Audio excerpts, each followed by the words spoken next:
Hello everyone. आज हम start करेंगे केमिकल इक्विलिब्रियम का लेक्चर नंबर 9। तो पिछली क्लास में हमने पढ़ा था कि एक्सटर्नल फैक्टर्स अफेक्टिंग इक्विलिब्रियम और एक्सटर्नल फैक्टर किस तरह से इक्विलिब्रियम को अफेक्ट करते हैं और उनके बारे में ली चेटली प्रिंसिपल बताता है। तो उस लेक्चर से रिलेटेड जो भी क्वेश्चन थे वो इस लेक्चर में हम डिस्कस करेंगे। तो देखो ये लेक्चर है बहुत इंपॉर्टेंट है, जब क्वेश्चन करोगे तभी आपका कंप्लीट टॉपिक है वो एकदम से क्लियर हो जाएगा। तो इस क्वेश्चन में गिवन है कि how many of the following veg the concentration of CO2 can be increase at equilibrium. तो देखो कॉन्सेंट्रेशन इज इक्वल टू होता क्या है, तो कॉन्सेंट्रेशन ऑफ CO2 को इंक्रीज करना है तो कॉन्सेंट्रेशन इज इक्वल टू होता है मोल्स अपॉन वॉल्यूम। ठीक है। अब देखो कि जैसे फर्स्ट क्वेश्चन में क्या दे रखा है आपको कि बाय इंक्रीजिंग टेम्परेचर।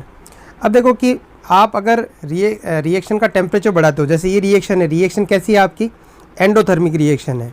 तो अगर एंडोथर्मिक रिएक्शन है तो टेम्परेचर को आप बढ़ाओगे, तो टेम्परेचर को बढ़ाओगे तो क्या होगा, रिएक्शन कौन सी डायरेक्शन में जाएगी आपकी, फॉरवर्ड डायरेक्शन में जाएगी।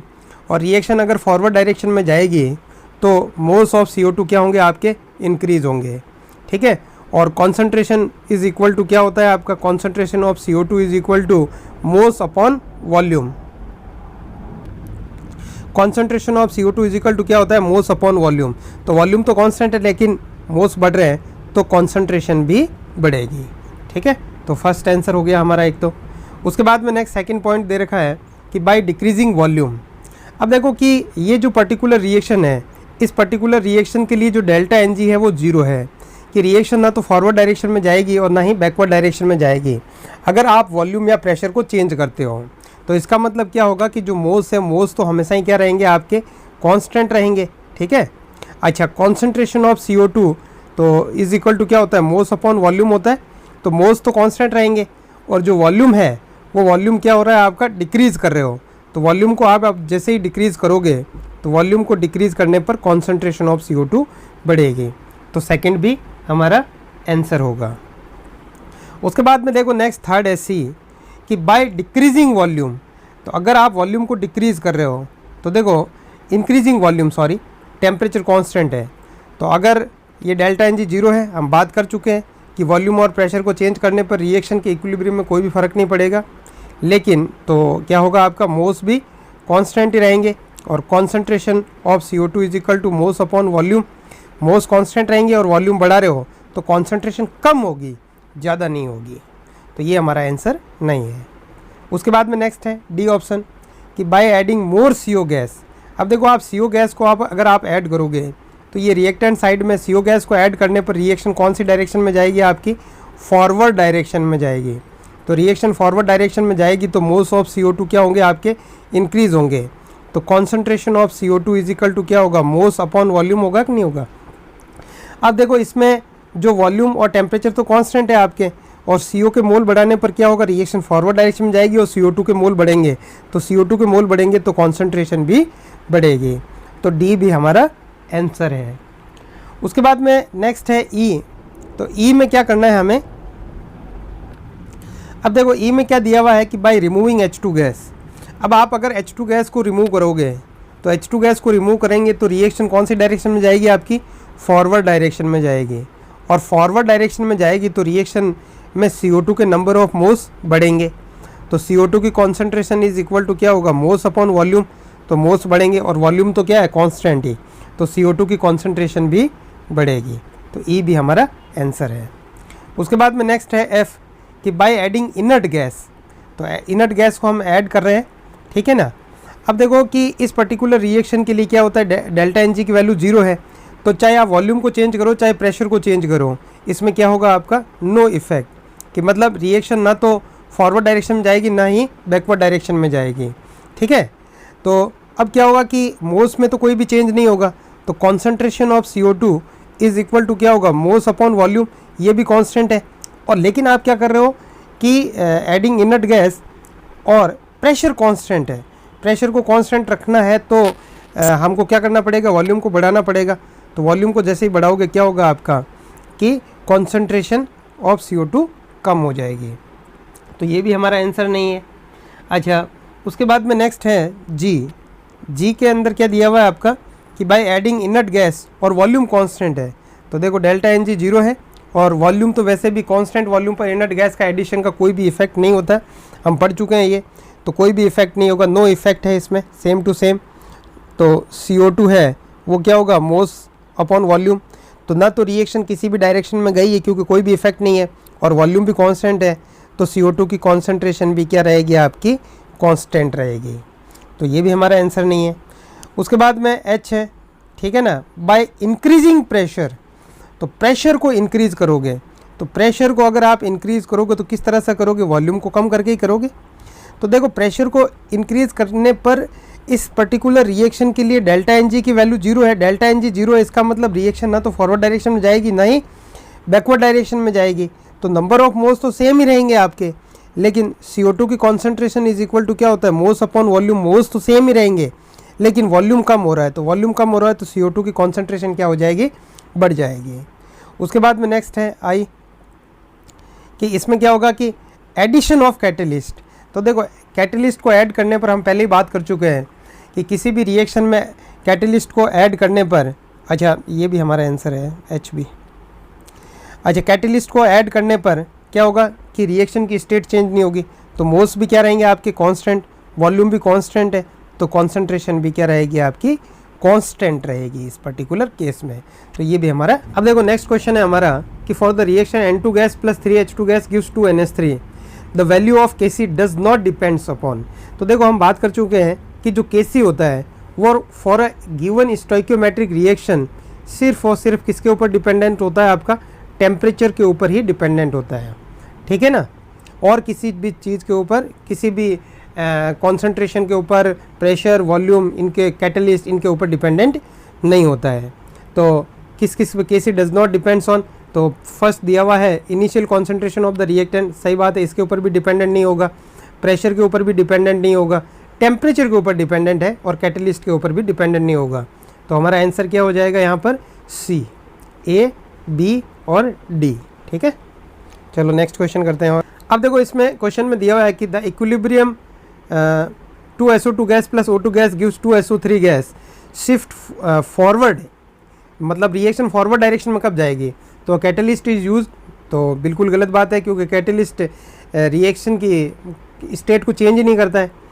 N absorbent is use to remove SO3 gas as soon as it form, कि SO3 को मतलब है ना जैसे जैसे बनती जाए वैसे वैसे हटा लिया जाए, तो अगर इसको हटाते जाओगे तो रिएक्शन लगातार कौन सी डायरेक्शन में प्रोसीड करती जाएगी, फॉरवर्ड डायरेक्शन में प्रोसीड करती जाएगी। तो हमारा आंसर कौन सा हो गया आपका, B।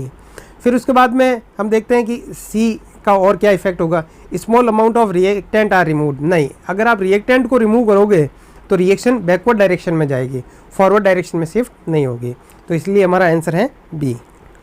अब इसमें दिया हुआ है कि in the manufacture of NO the reaction N2 gas plus O2 gas gives 2NO gas, delta H is positive is favourable if, कि ये कैसी रिएक्शन है, एंडोथर्मिक रिएक्शन है और NO को ज़्यादा से ज़्यादा बनाना है, मतलब रिएक्शन को फॉरवर्ड डायरेक्शन में प्रोसीड करवाना है।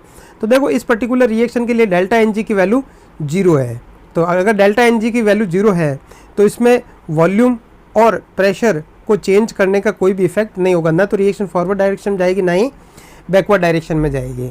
तो अब देखो कि फर्स्ट ऑप्शन दिया है कि प्रेशर इज इंक्रीज, कोई फ़र्क नहीं पड़ेगा, प्रेशर इज डिक्रीज, कोई फ़र्क नहीं पड़ेगा, लेकिन थर्ड दिया है कि टेम्परेचर इज इंक्रीज, तो लेकिन रिएक्शन कैसी है, एंडोथर्मिक रिएक्शन है, तो एंडोथर्मिक रिएक्शन में आप क्या करोगे कि अगर टेम्परेचर को आप बढ़ाते हो तो रिएक्शन कौन सी डायरेक्शन में जाएगी, आपकी फॉरवर्ड डायरेक्शन में जाएगी, और रिएक्शन अगर फॉरवर्ड डायरेक्शन में जाएगी तो NO की अमाउंट भी बढ़ेगी। नेक्स्ट क्वेश्चन करते हैं हम, in which of the following reaction increase in the pressure at constant temperature, इन प्रेशर में इंक्रीज करना है टेम्परेचर को कांस्टेंट रखते हुए, does not affect the moles at equilibrium. तो देखो मतलब इसका कहने का मतलब है कि प्रेशर को चेंज करने के बावजूद भी रिएक्शन का अगर इक्विलिब्रियम डिस्टर्ब नहीं होगा, वो कौन सी रिएक्शन है, तो देखो वो है आपकी D रिएक्शन, क्योंकि पर्टिकुलर D रिएक्शन के अंदर डेल्टा NG की जो वैल्यू है कितनी है आपकी 0, जबकि फर्स्ट रिएक्शन है उसके लिए क्या होगा आपका कि फर्स्ट रिएक्शन के लिए डेल्टा NG लेस देन 0 है, सेकंड रिएक्शन है उसके लिए भी डेल्टा NG ग्रेटर देन 0 है, और थर्ड रिएक्शन है उसके लिए भी delta N G less than zero है, लेकिन फोर्थ रिएक्शन डी में क्या होगा, डेल्टा एन जी जीरो है। तो इसमें आपका जो वॉल्यूम को चेंज करोगे या प्रेशर को चेंज करोगे इसका कोई भी इफेक्ट नहीं होगा, तो नो इफेक्ट। तो हमारा आंसर हो गया आपका डी। अब हम नेक्स्ट क्वेश्चन करते हैं। अब देखो नेक्स्ट क्वेश्चन दिया हुआ है कि change in volume of the system does not alter the number of moles in which of the following equilibrium. ये पिछले वाले जैसे का जैसा ही क्वेश्चन है, सेम टू सेम, कि वॉल्यूम को चेंज कर रहे हो आप, उसके बावजूद भी किसी के मोल्स चेंज नहीं हो रहे हैं। तो देखो जो फर्स्ट है, फर्स्ट वाली रिएक्शन के अंदर डेल्टा एन जी की वैल्यू कितनी है, जीरो है। तो अगर डेल्टा एन जी जीरो है तो वॉल्यूम या प्रेशर को चेंज करने के बावजूद भी क्या रहेगा आपका, कोई भी इफेक्ट नहीं होगा। तो क्या होगा आपका, नो इफेक्ट। जबकि सेकंड बी में क्या है आपका, डेल्टा एन जी की वैल्यू ग्रेटर देन जीरो है। सी के अंदर क्या है, delta N G less than zero है। और डी के अंदर भी delta N G greater than zero है। तो बी सी डी के अंदर आप अगर वॉल्यूम को चेंज करोगे तो रिएक्शन का इक्विलिब्रियम डिस्टर्ब होगा, रिएक्शन फॉरवर्ड या बैकवर्ड डायरेक्शन में जाएगी। लेकिन फर्स्ट ऑप्शन के अंदर डेल्टा एन जी जीरो है, तो चाहे आप वॉल्यूम को बढ़ाओ चाहे कम करो, इसमें वॉल्यूम का कोई भी इफेक्ट नहीं होगा। तो क्यों नहीं होगा, ये हम ली चैटलियर प्रिंसिपल लेक्चर नंबर 8 में पढ़ चुके हैं। नेक्स्ट क्वेश्चन है, the condition favourable for the reaction, मतलब फॉरवर्ड डायरेक्शन में जाने के लिए कौन सी कंडीशन फेवरेबल है। तो 2SO2 gas plus O2 gas gives 2SO3। और रिएक्शन, सबसे पहली बात तो रिएक्शन कैसी है, तो रिएक्शन है एक्सोथर्मिक। उसके बाद में जो रिएक्शन है उसके लिए डेल्टा एन जी क्या है आपका, लेस देन जीरो। तो अगर मान लीजिए रिएक्शन को हमको फॉरवर्ड डायरेक्शन में ले जाना है तो सबसे पहली बात तो टेम्परेचर कम होना चाहिए। अच्छा, और उसके बाद में अगर रिएक्शन को फॉरवर्ड डायरेक्शन में ले जाना है तो प्रेशर को हमको क्या करना पड़ेगा, बढ़ाना पड़ेगा। क्योंकि प्रेशर को हम बढ़ाएंगे तो रिएक्शन उस डायरेक्शन में जाएगी जिससे कि प्रेशर कम हो सके। और प्रेशर कौन से डायरेक्शन में जाने से कम होगा, जिस डायरेक्शन में जाने से गैसों के नंबर ऑफ मोल्स कम होंगे। तो देखो फॉरवर्ड डायरेक्शन में जाने पर 2 मोल SO2 और 1 मोल O2, मतलब 3 मोल से कितना मोल बनेगा, 2 मोल SO3। मतलब फॉरवर्ड डायरेक्शन में जाने पर रिएक्शन में नंबर ऑफ मोल्स कम होंगे। तो देखो फॉरवर्ड डायरेक्शन के लिए टेम्परेचर कम होना चाहिए और प्रेशर ज़्यादा होना चाहिए। तो low temperature and high pressure are the favourable condition for the forward reaction. तो हमारा आंसर कौन सा हो गया, ए। नेक्स्ट बात करते हैं हम, the equilibrium SO2Cl2 gives SO2 gas plus Cl2 is attend in a close rigid container. तो क्लोज रिजिड कंटेनर का मतलब क्या हो गया आपका, कि जो वॉल्यूम है वो वॉल्यूम क्या हो गया, कांस्टेंट हो गया। और इनर्ट, अच्छा इनर्ट गैस को आप ऐड कर रहे हो कांस्टेंट वॉल्यूम पर। तो देखो कांस्टेंट वॉल्यूम पर अगर आप इनर्ट गैस को ऐड करोगे तो हम पहले ही बात कर चुके हैं कि रिएक्शन ना तो कोई फॉरवर्ड डायरेक्शन में जाएगी ना ही बैकवर्ड डायरेक्शन में जाएगी। तो इसका क्या होगा आपका, नो इफेक्ट। ठीक है। अब देखो कि क्या दिया हुआ है, विच of the following statement correct. तो फर्स्ट ऑप्शन दिया हुआ है कि concentration of SO2 does not change. बिल्कुल सही बात है, क्योंकि देखो वॉल्यूम भी कांस्टेंट है और इनर्ट गैस को ऐड कर रहे हो तो रिएक्शन ना फॉरवर्ड डायरेक्शन में जा रही है ना बैकवर्ड डायरेक्शन में जा रही है। तो इन गैसों के नंबर ऑफ मोल्स भी चेंज नहीं हो रहे। तो मोल्स चेंज नहीं हो रहे, वॉल्यूम चेंज नहीं हो रहे, तो कॉन्सेंट्रेशन क्यों चेंज होगी। फिर बी तो हमारा आंसर हो गया आपका ए ऑप्शन हमारा आंसर है। फिर भी देखते हैं बी और सी और डी क्यों गलत है। मोर क्लोरीन इज फॉर्म, नहीं रिएक्शन किसी भी डायरेक्शन में जाएगी तो बिल्कुल गलत बात है। Concentration of SO2 is reduce, बिल्कुल गलत बात है। मोल्स ऑफ SO2 सेम है, वॉल्यूम सेम है, तो कॉन्सेंट्रेशन क्यों रिड्यूस होगी। मोर SO2Cl2 इज फॉर्म, ये भी बिल्कुल गलत बात है। इक्विलिब्रियम किसी भी डायरेक्शन में शिफ्ट नहीं होगा। तो हमारा आंसर है A option. The yield of the product in the reaction is 2A gas plus B gas gives 2C gas plus Q। तो Q प्लस Q है ना, तो delta H is equal to क्या हो गया आपका, Q है मतलब एनर्जी रिलीज हो रही है, डेल्टा H क्या हो जाएगा इस पर्टिकुलर रिएक्शन के लिए, नेगेटिव हो जाएगा। तो yield of the product in the reaction would be lower, मतलब फॉरवर्ड डायरेक्शन में कम से कम जानी चाहिए रिएक्शन। तो सबसे पहली बात है कि इस पर्टिकुलर रिएक्शन के लिए डेल्टा एन जी की वैल्यू है वो लेस देन जीरो है। अब देखो कि रिएक्शन फॉरवर्ड डायरेक्शन में नहीं जानी चाहिए, मतलब कौन सी डायरेक्शन में जानी चाहिए, आपकी बैकवर्ड डायरेक्शन में जानी चाहिए। तो अगर रिएक्शन को बैकवर्ड डायरेक्शन में हमको भेजना है तो पहली बात तो क्या होना चाहिए, एक्सोथर्मिक रिएक्शन है, टेम्परेचर को बढ़ाना पड़ेगा हमको। और रिएक्शन को बैकवर्ड डायरेक्शन में ले जाना है तो प्रेशर कम करना पड़ेगा। तो प्रेशर कम करने से क्या होगा, रिएक्शन प्रेशर बढ़ाने की कोशिश उस डायरेक्शन में जाएगा जिससे कि प्रेशर बढ़े। और प्रेशर उस डायरेक्शन में जाने से बढ़ेगा जिस डायरेक्शन में जाने से गैसों के नंबर ऑफ मोल्स बढ़ेंगे। तो आप खुद देखो कि 2 मोल सी से 2 मोल ए और 1 मोल बी, मतलब 2 मोल से 3 मोल चेंज हो रहे हैं, मतलब प्रेशर बैकवर्ड डायरेक्शन में जाने से बढ़ेगा। तो अब इसमें हमारा आंसर होगा आपका कि एक तो टेम्परेचर, हाई टेम्परेचर और लो प्रेशर, तो high temperature and low pressure, तो हमारा डी ऑप्शन हमारा आंसर होगा। अब देखो इस रिएक्शन में दिया, क्वेश्चन में दिया हुआ है कि for the reaction PCl5 gas gives PCl3 gas plus Cl2 gas, the forward reaction at constant temperature is favoured. तो पहली बात तो टेम्परेचर है वो आपका क्या है, कांस्टेंट है, तो टेम्परेचर कांस्टेंट है और रिएक्शन फॉरवर्ड डायरेक्शन में जानी चाहिए। तो सबसे पहले ऑप्शन दिया हुआ है आपका कि introducing inert gas at constant volume. तो देखो कांस्टेंट वॉल्यूम पर इनर्ट गैस का कोई भी इफेक्ट नहीं होगा, तो नो इफेक्ट होता है, ठीक है ना, क्योंकि वॉल्यूम कांस्टेंट है। इनर्ट गैस को ऐड करोगे तो टोटल प्रेशर तो बढ़ेगा लेकिन इन गैसों के पार्शियल प्रेशर चेंज नहीं होंगे। तो इसको हम डिटेल में ली चैटली प्रिंसिपल में पढ़ चुके हैं। सेकंड है बी में दिया हुआ है कि introducing Cl2 gas, Cl2 gas को आप ऐड करोगे तो रिएक्शन तो बैकवर्ड डायरेक्शन में जाएगी, जबकि रिएक्शन को हमको फॉरवर्ड डायरेक्शन में ले जाना है, तो सेकंड ऑप्शन भी नहीं है। थर्ड ऑप्शन में क्या दिया है, introducing inert gas at constant pressure. अच्छा, आप इनर्ट गैस को ऐड कर रहे हो कांस्टेंट प्रेशर पर, तो वॉल्यूम हमें बढ़ाना पड़ेगा और वॉल्यूम बढ़ाने पर इन गैसों के पार्शियल प्रेशर कम होंगे, तो रिएक्शन कौन सी डायरेक्शन में प्रोसीड करेगी, आपकी फॉरवर्ड डायरेक्शन में। तो ये हमारा आंसर है। उसके बाद में डी ऑप्शन है, डी ऑप्शन में क्या दिया हुआ है कि introducing PCl5 gas at constant volume, बिल्कुल सही बात है। PCl5 अगर रिएक्टेंट को ऐड करते हो तो रिएक्शन कौन सी डायरेक्शन में जाएगी, आपकी फॉरवर्ड डायरेक्शन में। तो हमारा आंसर है सी एंड डी। अब देखो नेक्स्ट क्वेश्चन दिया, when NaNO3 is heated in a closed vessel oxygen is liberated and NaNO2 solid is left at equilibrium.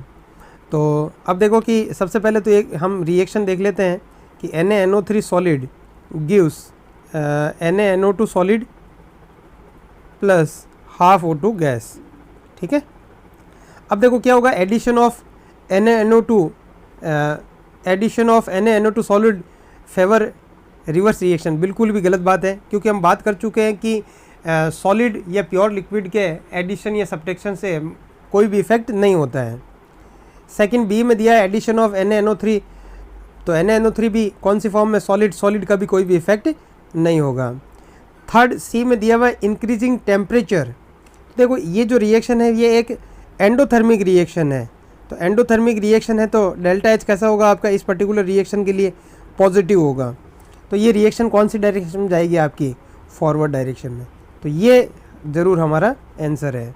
उसके बाद में नेक्स्ट है डी कि increasing pressure favour reverse reaction, बिल्कुल सही बात है, क्योंकि आप क्या करोगे कि जैसे जैसे प्रेशर को बढ़ाओगे रिएक्शन उस डायरेक्शन में जाएगी जिससे कि प्रेशर कम हो।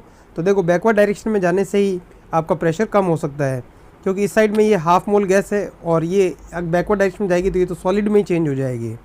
तो ये भी डी वाला भी सही ऑप्शन है। नेक्स्ट क्वेश्चन है हमारा कि for the gas phase reaction C2H4 plus H2 gas give C2H6।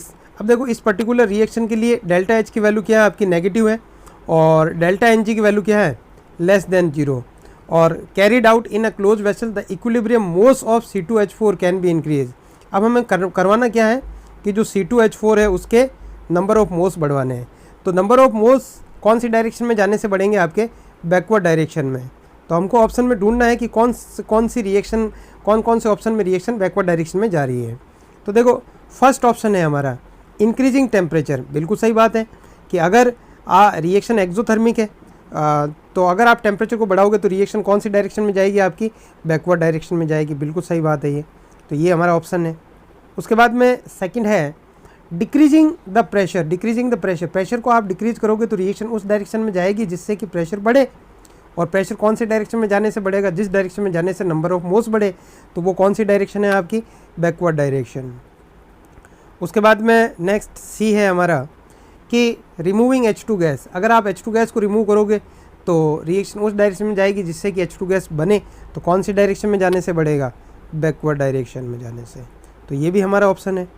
उसके बाद में डी है कि एडिंग सम C2H6, तो अगर आप C2H6 को ऐड करोगे तो उसको कम करने की कोशिश करेगा तो कम कौन से डायरेक्शन में जाने से होगा, तो ये होगा बैकवर्ड डायरेक्शन में जाने से।